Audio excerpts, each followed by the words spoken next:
do we all agree on what has caused the fiscal imbalances, and then can we come to some meeting of minds on the solutions, right? That's the broad framework. So basically, do we agree? Because if you diagnose the problem wrongly, your solution cannot be right. So I think we should spend a few minutes talking about whether we all agree on why we've had these fiscal deficits for very many years, apart from 2004. In fact, the keynote speaker was even surprised you were asking to talk about restoring, because according to him, you've never really had sustainable macro stability. It's been very up and down. So let me start with Dr. Alhassan. Anything that you want to add to why we've had these chronic deficits, fiscal deficits? Anything you want to add or re-emphasize as a starting point? I don't know if they're giving you a mic yet, please. Yes, please give this to Leslie. Leslie, oh, we have more mics than, wonderful. May it be so with our economy too. We'll have more than we need. Okay, so where do you sit on why the deficits have been such a big problem? Is there any cause we haven't diagnosed yet? Is there anything else you need to tell us on the ministry that we haven't said here so far? Thank you very much. To begin with, I just want to express my joy and happiness for being part of this panel today. A lot has been said about this platform, and I'm so proud to be part of it. Today, I'm reuniting with my colleagues and my seniors as well. And it was so gratifying to see Prof today as well. He taught all of us. So that's fantastic. And let me say that all the challenges and issues that have been presented today are truly the key challenges facing the fiscal of our economy. They span from revenue challenges to expenditure challenges to borrowing challenges and to even structural reforms. So I think Professor Sowa and Professor Baah-Boateng did an excellent job in identifying what the issues were. If you come to revenue, for example, and here I want to concentrate more on the solutions, because we have to work out of here looking at what is it that we can do to address these challenges. If you look at the revenue side, there's a very huge tax gap we have in the country. Studies that has been done so far, I think 2022, shows that for VAT alone, the tax gap is about 61%. And we all know that Ghana's tax to GDP ratio currently is hovering around 13 to 14%. If you compare that to what obtains in the sub-region of about 18%, 16 to 18%, we can do much, much better. We can do much better. And there is scope for improvement. And so what are we doing as government or as GRA, which is the implementer, to address these issues? Many things are happening. So I know you want to go into the solutions, yes, but I want the conversation to flow sequentially. Okay. So I just want to take Mr. Mensah's views on the causes. Okay. For example, Professor Baah-Boateng has said is the lack of political will on the expenditure side, which has contributed to this. So I just want to, from IFS perspective, what else can you say about the causes so that when we get to the solutions, we know we're on the same page. So I'm not trying to cut you at all. So Leslie, what else? Because you are IFS, so you do a lot of fiscal studies. That's right, yeah. Well, I'm generally in accord with the views that have been expressed, because the views reflect the evidence of the experience we have had. In the run-up to the present crisis, we did indeed have very large deficits. In the decade to the eve of the crisis, 2021, the average deficit was close to 7% of GDP. And that is if you work with the officially declared deficit.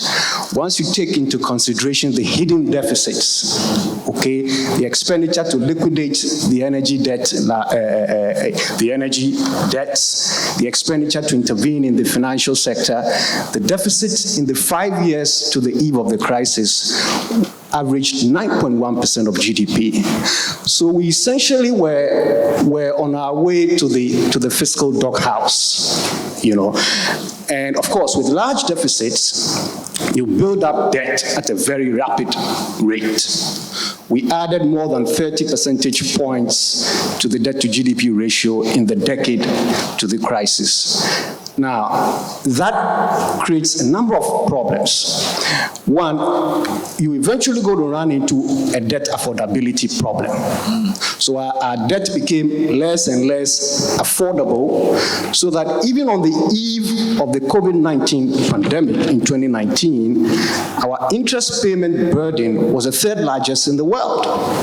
And the countries that joined us at the top were Sri Lanka, Zambia, the same countries that together with us have defaulted on their debts. The second issue you have with such a rapid rate of debt accumulation is that increasingly the opportunity cost of servicing the liabilities will rise. And again, on the eve of the recent crisis, the interest payment burden was nearly 50% of public revenue. In fact, if debt service were a ministry at the time, it would be the largest ministry. The third thing is that eventually you're going to run into a solvency problem once you have such a rapid rate of debt accumulation. So generally, the points have been made, and I endorse them. Yeah, totally. So Dr. Nikwa made it so easy for us. He says, if you are broke, you can either sell your assets, you can borrow, you can still print money. But I also think he implied you can cut your coat according to your size. I think he implied that. So there's the whole expenditure conversation, all right? And Prof. Baah-Boateng said he believes that we have not had the political will to do expenditure rationalization properly. And by expenditure, you're not talking just about salaries. So I want comments around from the two of you, or maybe you want to elaborate. Where should we look at if we say we want to work on expenditure? Before we come to tax, what are the thoughts around expenditure? So let me give you two, and as an academic, I am moving away from the theory and go into practice. Now, two. One, let me look at salaries and wages. And it continues to be high, but workers continue to complain about low salaries. And technology is available that we can use to be able to link up to ensure that leakages in the system will be a thing of the past. I'm sure you heard this special prosecutor said some people retire, but they are still being paid on the payroll. You can have a lot more people who may be being paid in one particular institution as also being paid in other institutions. If we are able to look at technology, link everything up, now we have the Ghana card. We'll be able to identify each person and what is going to that person. And we start from there, we'll be able to minimize some of the leakages as we have in the payroll. The second one is, I said government is too big, and government has taken upon itself provision of so many things. Let's go to all public institutions, the number of government vehicles that are there. These vehicles are fueled, these vehicles are maintained, and all of them have to come from government. If you have your personal kind of car, you will use it and use it better. But because it is government, and government doesn't have a father or mother, you use it anyhow. When you see potholes, straight, but then the cost goes to government. Can we, and I've said this a number of times, can we learn from other institutions? And I've used Rwanda as an example, where finance minister will tell you the only people who use government vehicle are the president, the vice president, speaker of parliament, and chief justice. Everybody is supposed to have your own car, and then government gives you transport. So can we do the math, and we can have a research and look at it and say, if people are saying they are not well paid, but government is actually paying a lot on them. Renovation of bungalows, government bungalows, exorbitant fees, all these things. So let me get you right. So if the government said, apart from the officials you've mentioned, everybody else will rent their own house, they will maintain their own car, and maybe government will give them fuel. you think that's where a lot of the expenditure savings can be made from? You can make a lot of savings from there. Has there been any study on this which will help us? Because a lot of times we talk in abstract terms. Has somebody done a study to say if we cut ministers to 50 and we give everybody fuel voucher, but everybody buys their own car and pays their own rent, this is the amount of money we save per year? Maybe that work should be done. Let me give you an example. I watched this from Gambia, and Gambia was going to have an international conference. Do you know how many SUVs, V8 that they bought for that particular one? 200 SUVs for just that particular conference, multiplied by $150,000. So if you have this paid and distributed to public sector workers, what will happen? So you can, without doing research, you can look at the number of SUVs that we have across board and the servicing. And I'm sure Minister of Finance can have the figures and know how much they are spending on that. Private sector, many people, I'm a head of department, I come to office with my car and I don't need government car. I'm giving fuel and doesn't go to government. When there's something happen to the car, I have to maintain. Okay. Any comments on that? He says it's not the salary we should cut, but the bills that we add and reducing the size of government. Any thoughts on that? Any numbers to add? Well, of course, I agree with Prof. If I had the power, I would. If we needed a commission, to do some critical national work, it would be one to examine every item of public expenditure in Ghana. A team to put everything on the chopping board. What do we spend public money on? And this team should be tasked with finding savings. Say savings of 2 billion cedis from what we spend now. Okay?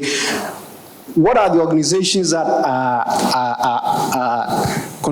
procuring diaries, okay, that they don't need? For example, this is something that should be on the chopping board for being removed from the structure of the budget. So we need a comprehensive review of what we spend public money on. On the question of public sector pay, it's an issue of reconciling what the employees are demanding with the ability of the employer to afford what they are demanding.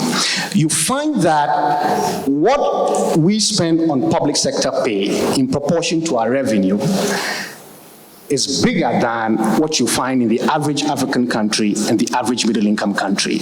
In the average middle-income country, the ratio is around 30%. In Ghana, for every year since 2006, the ratio has been about 40%. Okay, so we're certainly spending more in relation to our income than our peers.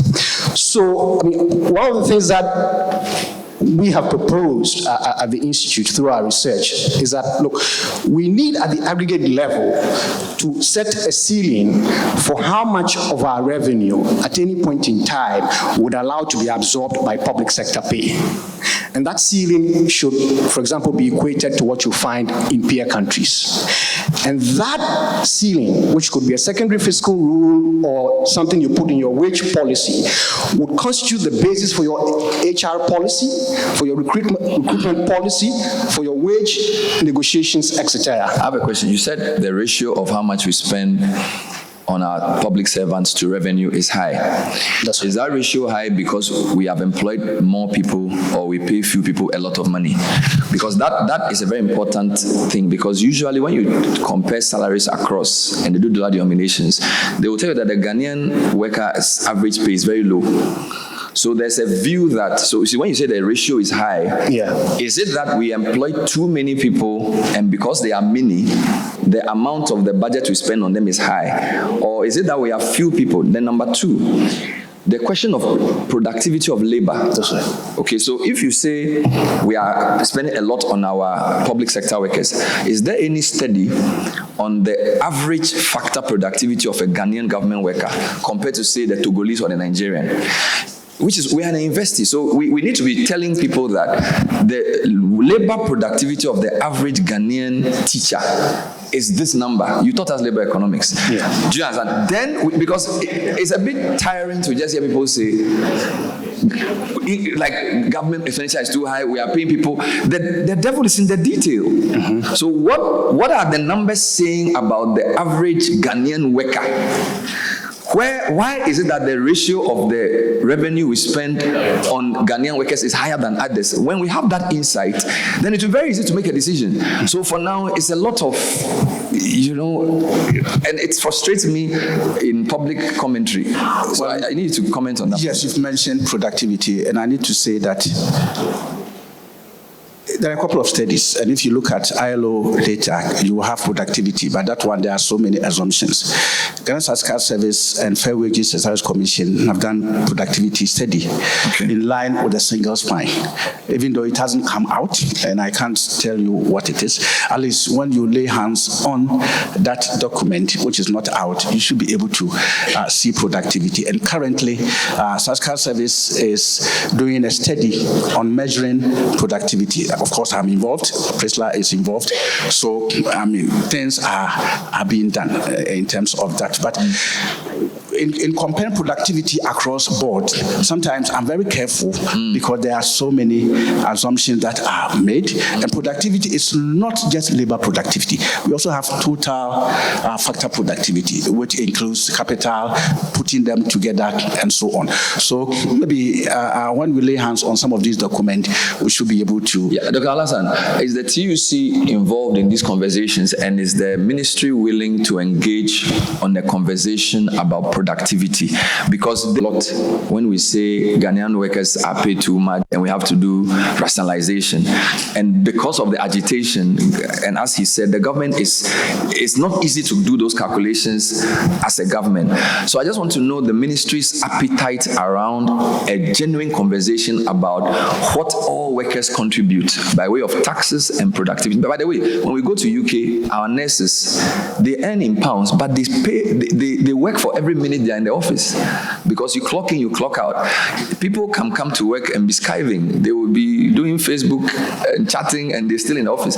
So maybe the ministry needs to have a conversation around productivity, so we can discuss this revenue issue from a more data-driven perspective. I don't know your thoughts. Yes, I mean, that's very spot on. And I can confirm that both government and organized labor, in fact, and employer associations, Ghana Employers Association, are on the same page with regards to the impact of productivity on compensation payments.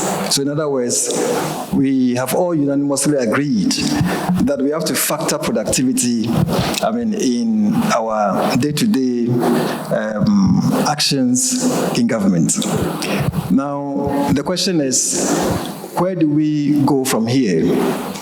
As we speak now, unfortunately, we don't have a very comprehensive productivity studies that has taken place to guide the process. I'm aware, as the Prof mentioned, I'm Fair Wages and Salaries Commission, and I think MDPI have done something.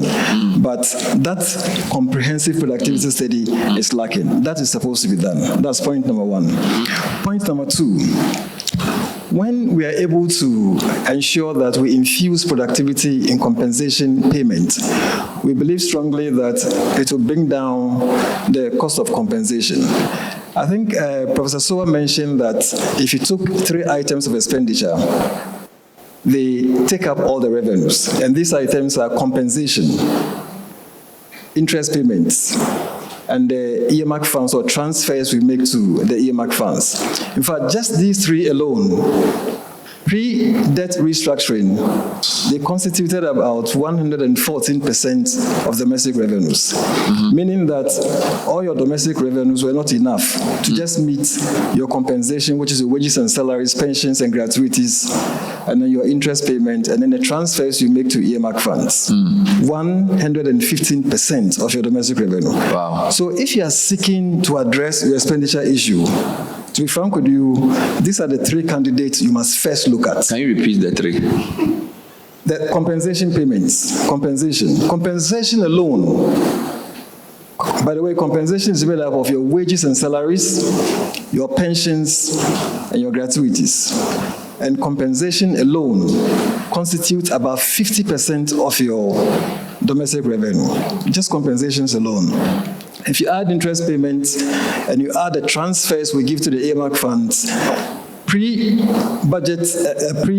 restructuring, they constituted about 115% of domestic revenue.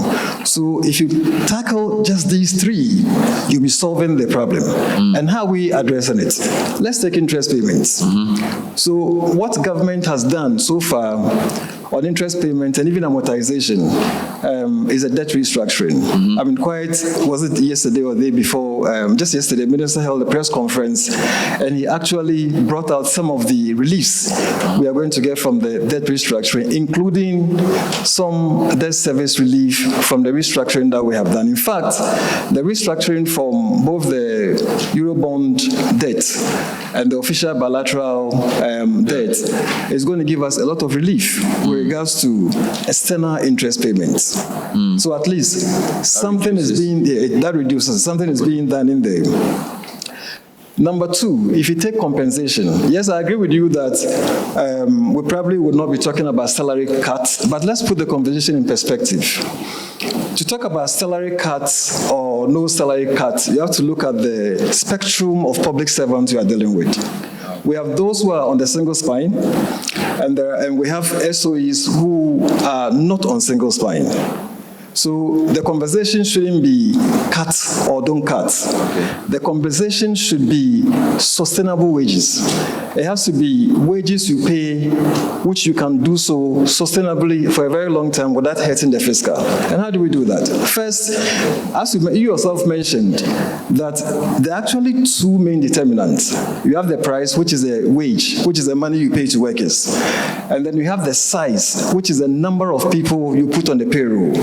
These two are the main determinants. Every 1 percentage point increase in the base pay on public servants who are on the single spine salary structure generates a cost of about 500 million Ghana cedis, every 1 percentage increase. So what this means is that if you are able to put a framework where you agree with organized labor and negotiate wage adjustments within fiscal limits, you make fantastic savings. And we are making some great progress in there because we've had this conversation with labor. I remember last year we went to Eastern Region, we had a forum, and we were all in agreement that that is the way to go. But we must also make sure that when we are negotiating wages, we don't, in Ghana currently we negotiate annual wages, and that's very costly to government.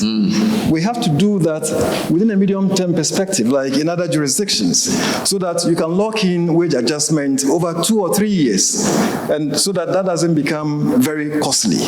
And then you need to weave in the productivity part, because once you weave in the productivity part, then the wage increases can go according to productivity. You are giving us fantastic information, and I'm enjoying it.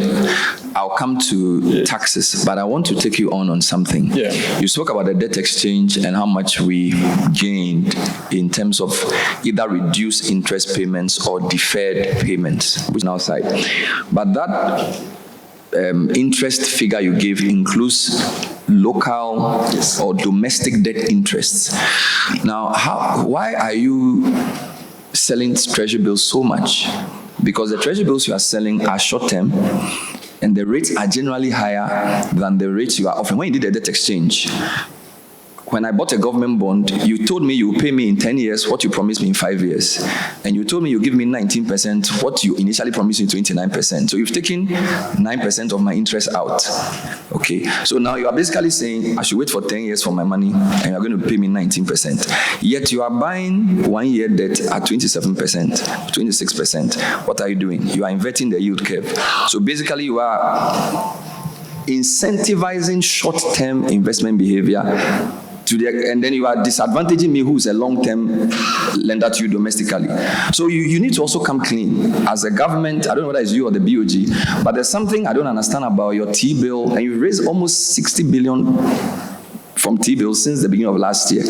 So T-bills is a big business for you. Isn't that also leading to that interest accumulation that you are now trying to solve with your debt exchange? I mean, that's a great question, because when you talk about interest, we are talking about both domestic interest and then external interest. So what I talked about was an external interest. And generally, I had talked about debt restructuring. Remember, the debt restructuring had a domestic component, and so I'm sure my colleague, when they start discussing the debt component, will throw some more light. And when we restructured the domestic debt of about 203 billion, what we did there was to extend maturities and to reduce the rate. So if you look at the way it was done, the average rate reduced. So you were right in there. But, you know, we're in a transition. You've done debt restructuring. You are trying to recalibrate the economy. And we are getting some positive feedback with regards to impact of both the debt restructuring and, in fact, fiscal adjustments, including the structural reforms that we are implementing on the economy. So things are beginning to go the right direction. But once we did the debt restructuring, then the key instrument that became available in the domestic market was your treasury bill, right? And so if that is the key instrument and you go out there, what it means is that once government appetite for borrowing increases, then you have to borrow more, and then that would drive the interest rates up. Now that we have done two major interventions, which is the debt restructuring, that is going to reduce our presence in the market to borrow money. Number two, if you listen to Minister's conversation yesterday, he mentioned that in 2023 alone, last year, we actually consolidated the fiscal by more than 4 percentage points of GDP. So in other words, if you look at the revenue minus your non-interest expenditures in terms of shares of GDP, we had actually reduced it by more than 4 percentage points only last year alone. And in this year, we are planning to impose positives. And as Prof mentioned, your deficit is basically the excess of your expenditures over your revenues. And when the deficits are large, you go out there to borrow large money to finance the deficits. So if you are now looking at lower deficits, then it means that even if you are exercising the option of borrowing to finance that deficit, you are going to the market there to pick smaller amounts. So it is anticipated that because we are pursuing a fiscal consolidation, an aggressive fiscal consolidation program, our deficits going forward is going to be much lower compared to previously. And because the deficits are lower, we are going to borrow less. If you go to the domestic market to buy the treasury bill at lower volumes, we believe going forward it would positively influence the rate to come down. So you are going to reduce Yes. your borrowing, but then once you borrowed already, you are going to pay the interest. Yes, so that's added to the interest accumulation that you discussed. So on one hand, you are reducing your interest externally and increasing it domestically. No, but the point I'm trying to make is that these are temporal occurrences which would iron out in the medium term. So very soon to change. Leslie, help me. Let me shed light. Help me. The lower interest rates we see today on the bonds, they are on the bonds. They are forced interest rates because before the restructuring, the secondary market yields on the bonds were near 40%. So if the bonds came due at the time for refinancing, would have had to pay 30%, 40%. So the restructuring forced down those rates. And that's why you see the divergence between the short-term rates, which reflects the rate of inflation, and the medium-term rates. Now you will find that as the short-term rates have persisted in the 20s and 30s, the secondary market yields on the restructured bonds have been rising. They are nearing the 20s. Again. The short-term rates persist where they are. At some point, they will climb above the short-term rates. So that's the problem they've created. So I'm just letting him understand this. Sure. But let's talk about taxes. I think he made points about tax reliefs for foreign companies, which I don't want us to repeat. My only question is, usually everybody says our tax to GDP is lower than all our peers.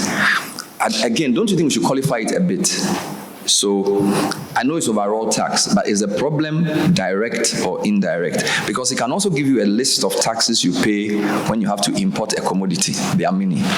He also spoke about the issue of property tax and how there was an attempt, because it's a progressive tax generally, right? And so I want some insight into the tax problem. You understand?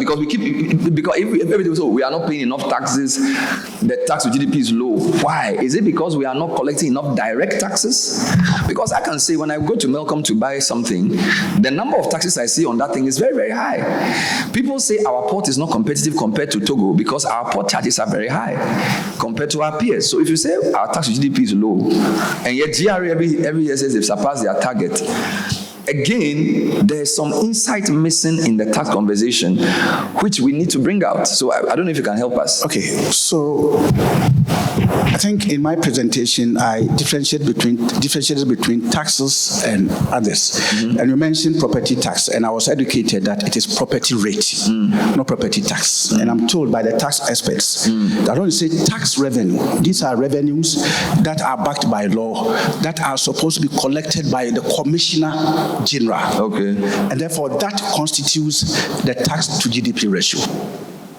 It doesn't include the other things. So the other things, like you are paying some other... So like the levy at the port, where I pay it depends, spraying on all those things. So it depends on the type of levy. So and who collects it?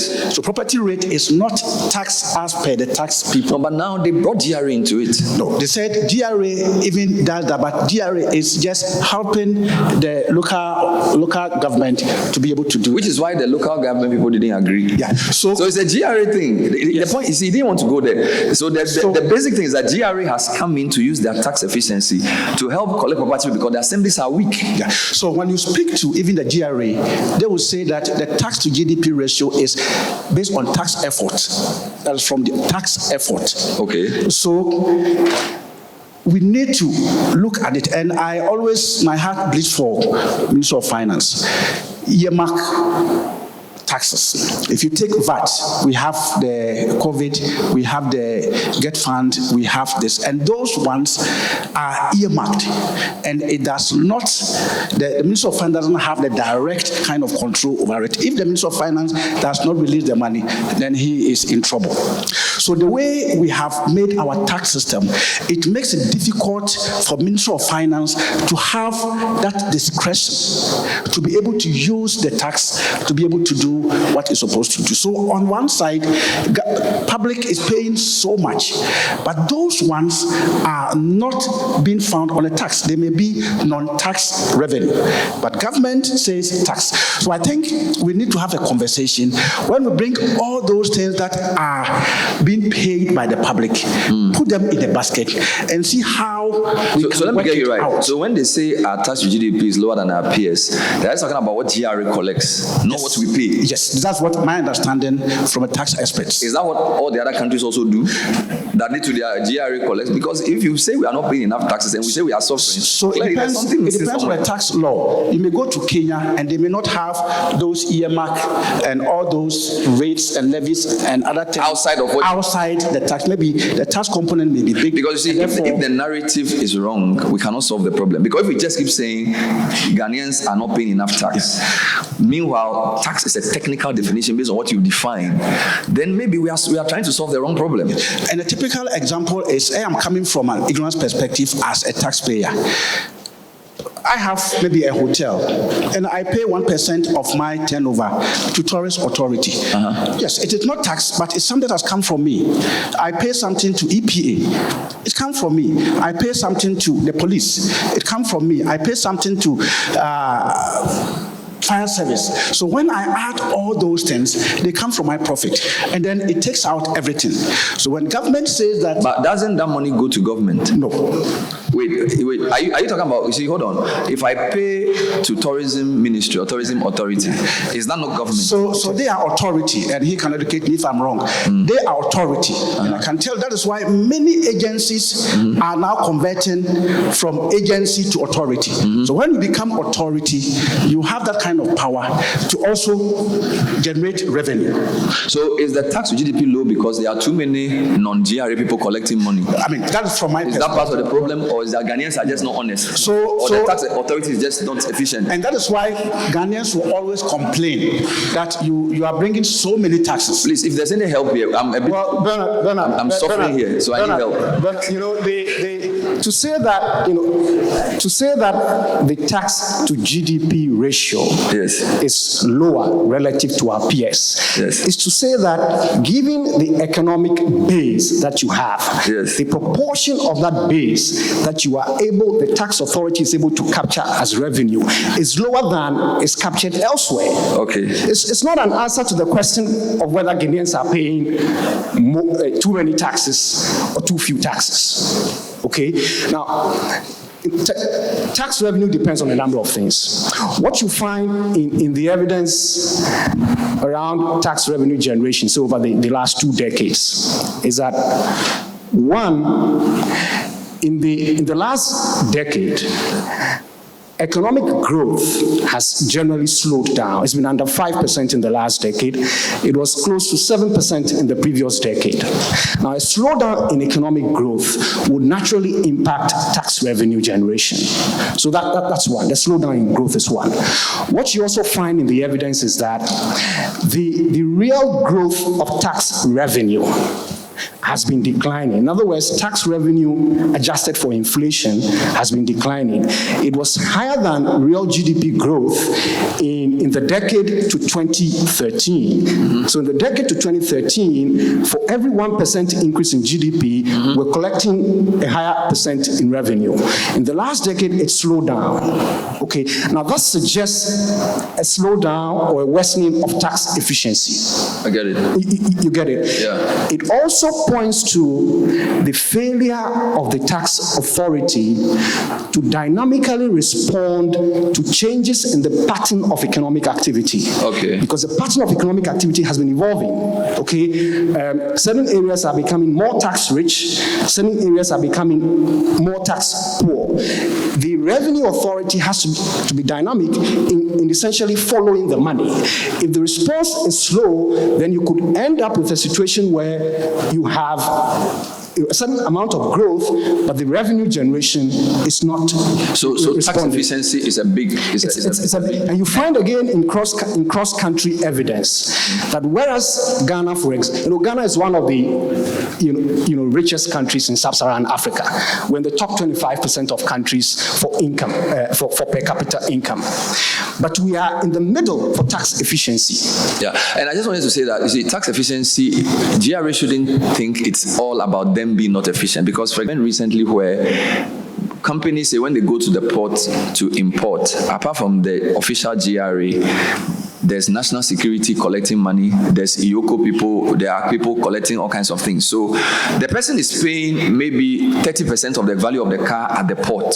Probably only 10% goes to GRA. So tax efficiency doesn't necessarily mean GRA as an institution is not efficient. It actually means that there's confusion around collections because of the multiplicity of institutional arrangements, which makes cost of business high, but which doesn't generate enough revenue into the central pool. So, I mean, it could also. It could also point to corruption. I mean, if you opened your phone lines on radio one day and invited people to call in and anonymously relate to you the deals they have cut with various people on taxes, you run out of time to take the call. So let's try and solve this. The question to Minister: does Ministry of Finance have the locus to rein in revenue collection in a way that will make it easy for them to trace everything? So can Minister of Finance call IOCO and all these guys and say, look, I don't like all the confusion in all of this. I want the GRA to be the central collector of tax. You can investigate somebody, but if you investigate him, even if they have to pay, let it go to GRA, because I want to know how much is coming in. Because IOCO's job is not to collect money from even an errant company. So even if IOCO does an audit, the money must come to GRA. So I don't know if your ministry has that locus and position to make those policy recommendations to solve the so-called tax inefficiency, which seems to be the main issue here. Yes, Bernard, that conversation has started. Fortunately, I was part of the meeting you were talking about. I was actually present when the Minister for Finance himself, after the meeting, summoned the GRA Commissioner General and the top officials of the Ministry of Finance to take the process forward and make sure that they work together with the revenue collecting institutions to iron out the differences and reduce inefficiencies, etc. So that work is ongoing. But I just wanted to add to the low tax revenue to GDP ratio argument. Of course, I agree with the point that my colleagues have made, low GDP growth rate, etc. But I think one of the biggest driving force is a high informality that we have in the country. So, for example, if you take the informal sector of Ghana, right? I mean, studies have shown that it constitutes about 40% of the economy, of GDP. Oh, it's higher. It's even higher, right? Statistical Service data shows 28% of GDP. Okay. So if you look at GDP quarter by quarter, GDP, yes, the informal sector constitutes 28% of total GDP. Okay, all right. So, But not of employment. No, of GDP. GDP, okay. fair enough. So the statistics that are chanced on was talking about 40% of GDP and 80% of employment. So you see, if you have such a very high informality, so what that means is that the indirect taxes that you were supposed to get from that informal sector, you may not get it all. You may get only just a scanty portion of it. And then the direct taxes that you are supposed to get from people who are employed in that sector, you may not get that. But the most important question is, what is currently being done to address it? Wonderful. GRA is doing a lot to address that. I'm aware that GRA is putting in place a system called the ITAS, the Integrated Tax Administration System, which is bringing all the revenue tax types into one system to improve efficiency in collection. Number two, so that's about digitalizing their processes to make sure that they, weed out inefficiencies, etc. There are, as we speak now, they are also cleaning the tax register, which I'm aware is almost done. And when that cleanup is completed, where they share database with other public sector institutions that are also collecting one information or the other on taxpayers, they're able to, to bring taxpayers into a net that they can collect some more money. So there's a lot that is being done to actually address the informal sector issue that we have. Fair enough. I want you to put your hands together for the panel.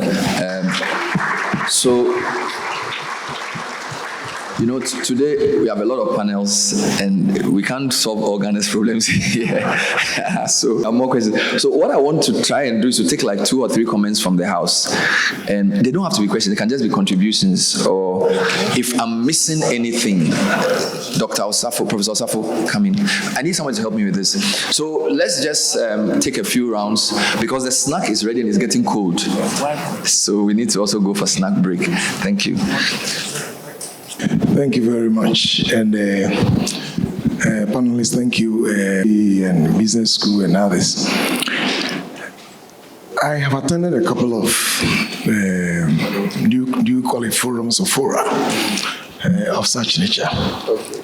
And I'm just telling some colleagues that I think when you put together experts to profile a solution to a problem, or to tell us how do we cure a particular issue, and the issue keeps coming, is incessant, is recurring.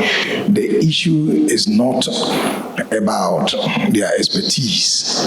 The issue is the human element problem, which is an attitude.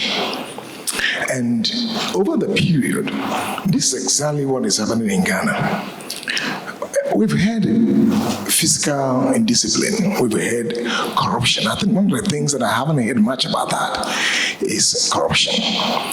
And it's a big issue. I read somewhere that somebody saying that if we reduce corruption by 30% in Ghana, we didn't have to go for any IMF bailout.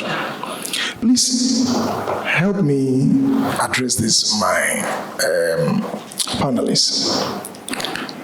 I think that these discussions require ethicists. It also requires psychologists.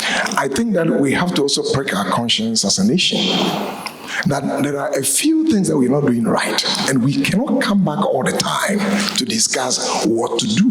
After this, where do we go? I think that the leakage is too much. We have to find a way of addressing this, and please help me address. So that's Professor Osafo. Thank you. Who is a psychologist. A few more. Yes, I'll give you the last word. Professor Baah-Boateng. Yes. There is a study we did on the fiscal policy for Ghana. And one thing that a policy that we came up with that we think can help in the reduction and the compensation to employees is to monetize all benefits that are given to public sector workers. RADA is doing that now, so that if it's security is added to your salary, go for private security. If it's driver, employ your own private driver. Because when the public sector employs these persons, their families are all part of the payroll for government. They go to hospital and all of that. And so one way it cannot be done immediately. And it's part of the colonial legacy that we got from our colonial masters. But we need to move beyond that. So we need to monetize all benefits and then take away the human person to reduce the size of the public sector.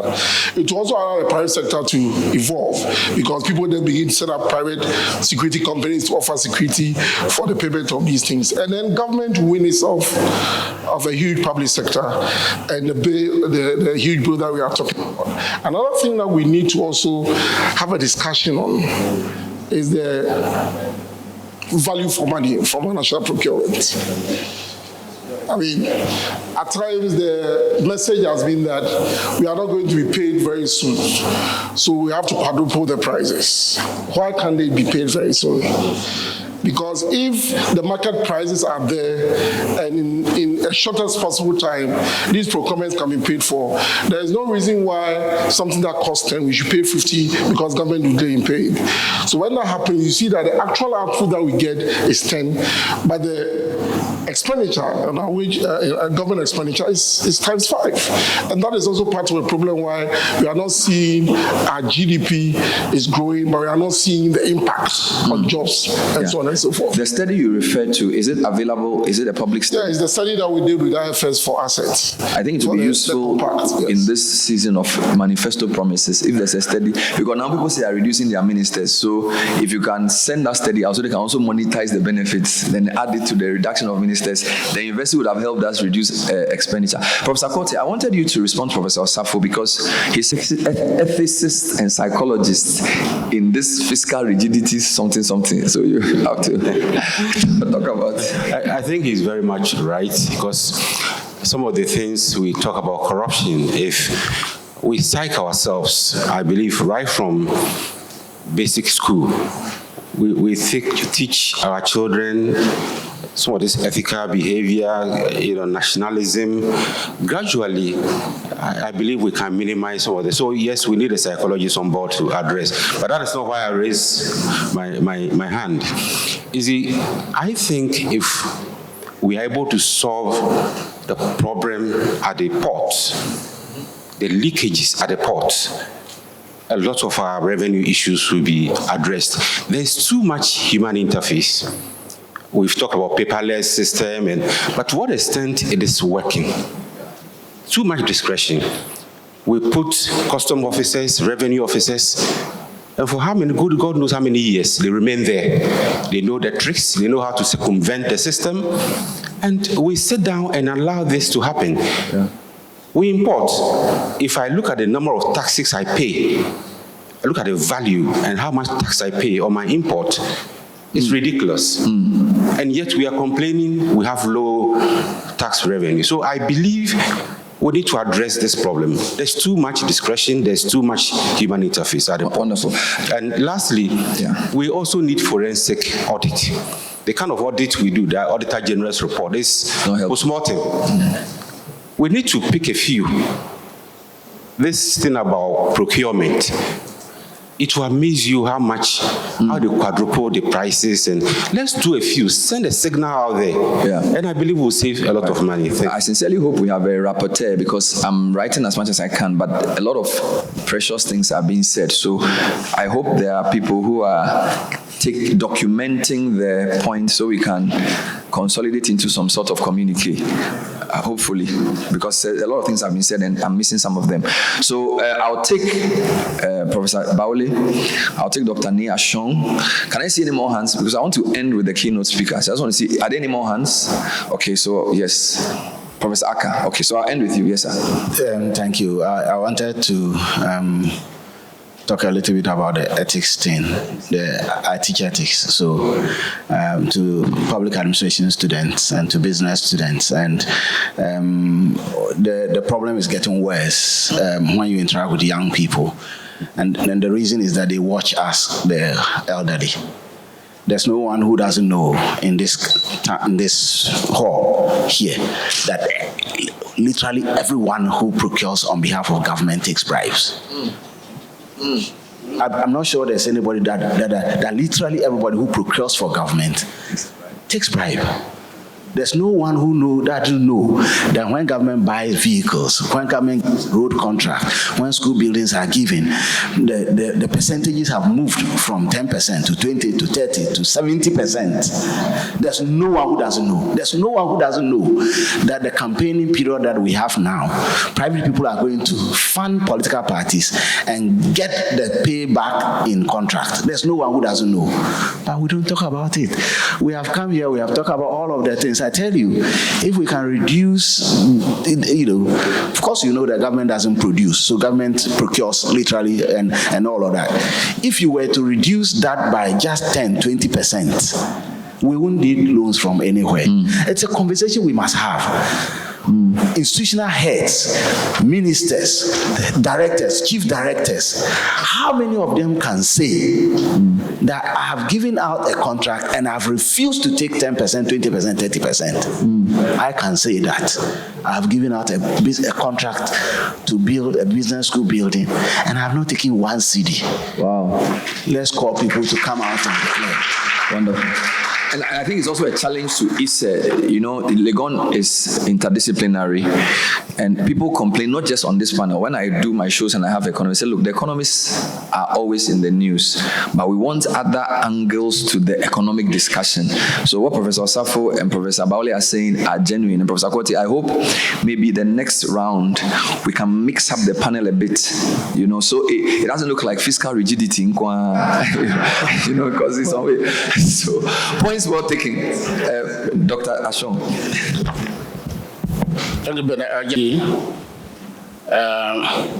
Wage front. I've been saying this over the years that the public sector wage is too high. At the macro level, yes, they taxed the wage to tax ratio, but individuals are saying that their pay is not up to scratch. It tells you that there's some bloating somewhere. And that is what we need to tackle the numbers.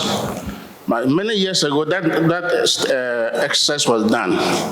But the government could not offload onto the private sector, which was not developed to absorb them. We still have that same problem. So until the private sector governance itself be able to absorb any could be unleashed onto them, government will be saddled with this problem. Because if you do that prematurely, you're going to have yourself social problems on your hand. So which the better of two evils. Let them stay on the public payroll or release them onto the streets for the private side. So that's what we have. So in the long term, the private sector has to develop. So government has to find a way to put in policies for the private sector governance itself. The second one also again, the public sector wage. Now, government is in the business of providing public goods. What content of the public wage is a public good? And what content is a private good? Now, if you give cars is a private good to be used by the officer. So, should government provide private goods for use by its workers.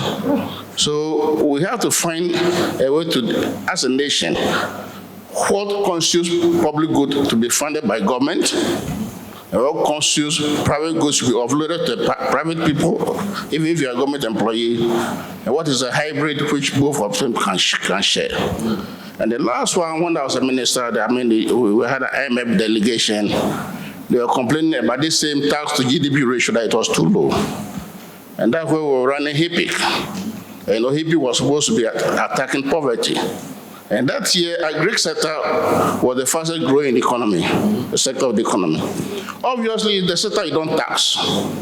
So if the sector you don't tax is growing rapidly than the rest, your tax to GDP ratio will fall, right? Isn't that the case? So until now, recently the manufacturing sector has been contracting. Yeah. And that's where we get a lot of taxes from. Obviously, your tax to GDP ratio will fall.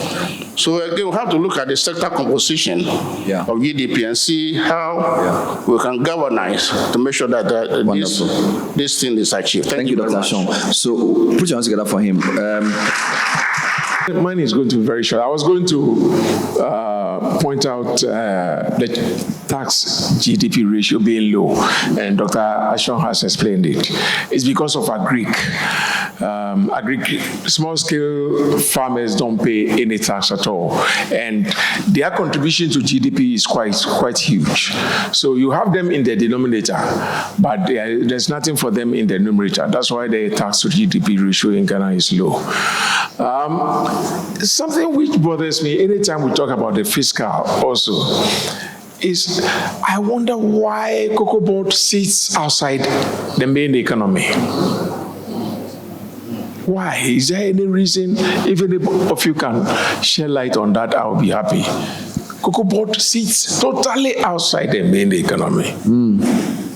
Can you explain? When you say they sit outside the main economy, what do you mean? I think they know. Okay, then answer. Okay. Because we are wrapping up. So you add the Cocoa Board to your problems. So we are, I know there are a lot of questions, sort of, but there's a nice segue into the next conversation. My last comment will concern the question asked by Dr. Soa. If I had my way, I would put Cocoa Board on the budget. But in fact, Cocoa Board is not the only institution engaging in quasi-fiscal operations that sits outside the budget. I have made this complaint several times that the budget we have today does not cover the full range of fiscal operations going on. The budget is central government oriented. To the extent that it reports the activities of parastatals, it reports central government transfers to them. Their expenditures, their borrowings are not consolidated with the central government finances. That has to change. It would be better to move towards a consolidated general government budget presentation so that we can cover a wider scope of fiscal activity. That's why, for example, we had, for a long period, been suggesting that we were consolidating the budget, whereas off budget, we were expanding public spending. So the GET funds, the road funds, were borrowing billions that were not showing up in the public budget and not showing up in the deficit. Okay, I mean, Cocoa Board, for example, keeps about 30% of the cocoa earnings. Now, that is a tax on farmers. That 30% by a quasi-fiscal entity is a tax on farmers that should be reported in public revenue, okay, and the expenses too, so that the budget constraints that we set can constrain the full scope of fiscal activity that is going on. Wonderful. Thank you, Professor Baah-Boateng. Yes, so my closing comments. I think issue about monetization of our salaries, I mean, it's something that we need to emphasize going the Rwandan way, which I made made mention of is very important. Procurement is something I was thinking that procurement laws were made to be able to make things efficient, but the procurement is killing government. And I think we need to look at, and I've made mention of this several times in my conversation, that if we are able to, we can save a lot of money from procurement. The last but one point is the adoption of technology. And I think we need to emphasize the use of technology, remove discretions, and be able to seal the leakage. My last point is how we can reduce public sector wage, which I mentioned, the duplication and so on. I think what Dr. Alassane should also look at is that he mentioned only those on the single spine. But from labor perspective, and I think you need to think about it, they also look at others who are not on the single spine, those, the SOEs, Article 71, and so on. So you can achieve something by minimizing the annual increase. But if they can increase their salaries at will and always shows inequity in the system, it becomes very difficult to convince those on the single spine to say that we are not going to have this. I think we need to have that conversation so that the salary inequities will not push those on the single spine and for them to become a burden on the government, while those who are generating revenue themselves and paying their own salary are at the top there, but those on the single spine are low. Otherwise, any negotiation, you try to get them to understand, but they look on the other side and they say, no, we want our pound of flesh. Wonderful. Thank you, Dr. Alassane. You conclude. Thank you very much. I think my concluding remarks will border on a question that Professor Soa asked earlier, which is, what do we have to do to ensure that when we achieve macro stability is sustained? I think in the initial remarks, he said he's never witnessed a sustained macro stability. That's a very important comment. So how do we make sure that whatever stability gains we make, we're able to sustain it? And there are ways of doing this. So one, we need to make sure that the fiscal rules we have currently are enhanced. Government is currently reviewing what we have. It will be taken to cabinet, and then when they are approved, we believe that the better fiscal rules can help sustain macro gains. Number two, we have to make sure that we strengthen the integrated financial management systems we have for the public sector. Because if you are not able to do so, then your ability to control commitments is weakened. And so if you're not careful, the expenditure inefficiencies will increase. But once you enhance the PFM system of the country, we already have a gift me system, but we need to do some more work on it, enhance it, so that we can use that to close some of the loopholes we are seeing in the expenditures. Number three, and maybe most importantly, if you look at the PFM Act, I think section 96 to 98 or so is about sanctions regime.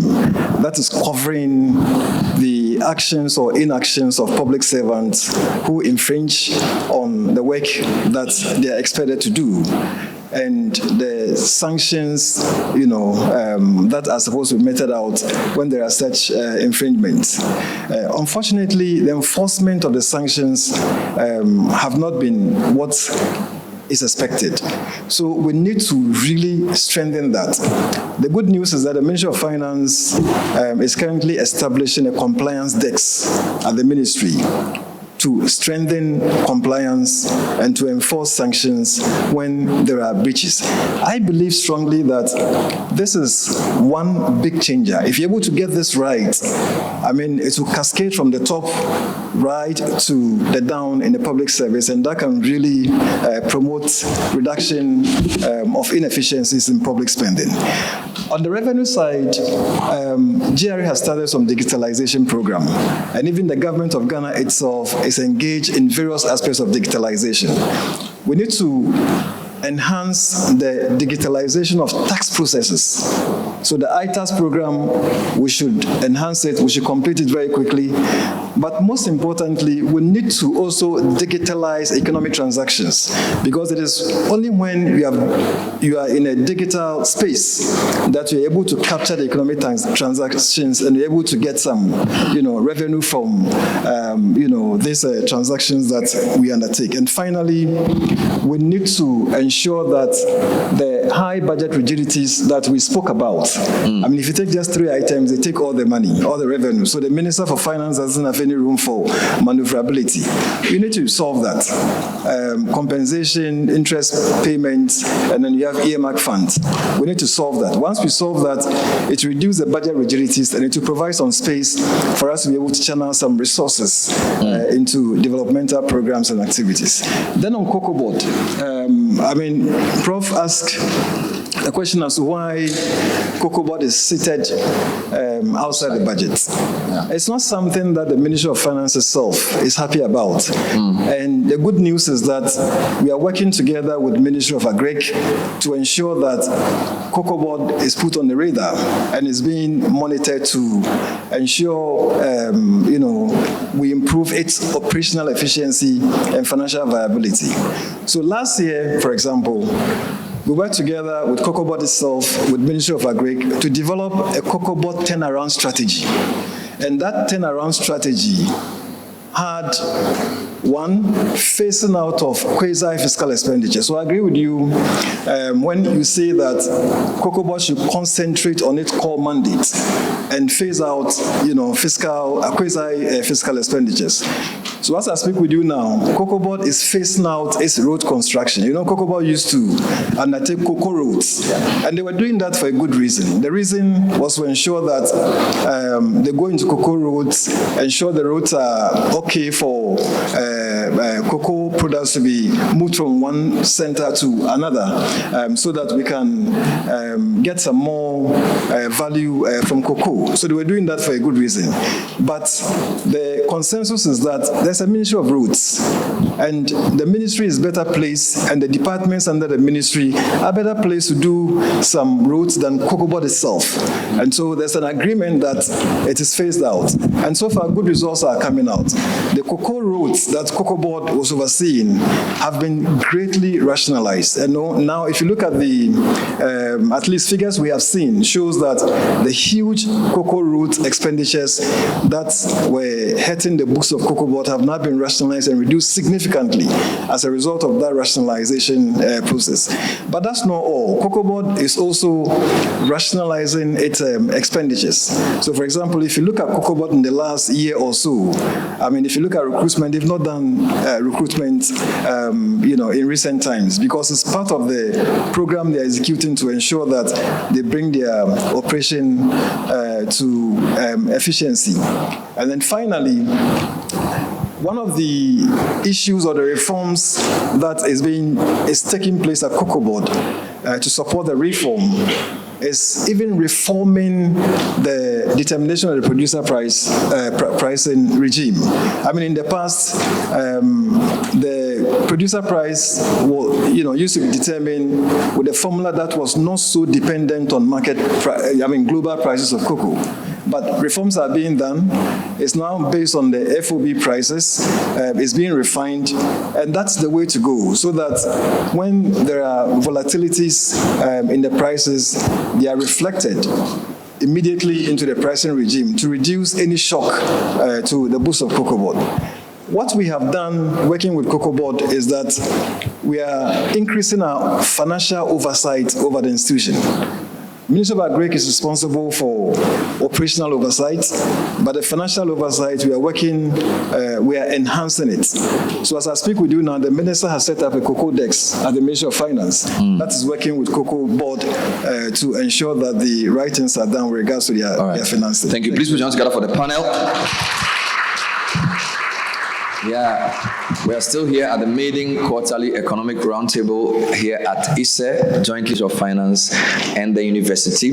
We've just heard a panel comprising Mr. Leslie Dwight-Mensah from IFS, Professor William Baah-Boateng, Head of Department Economics, and Dr. Alhassan Idrisu, Director Economic Strategy and Research. Please put your hands together as they take their seats.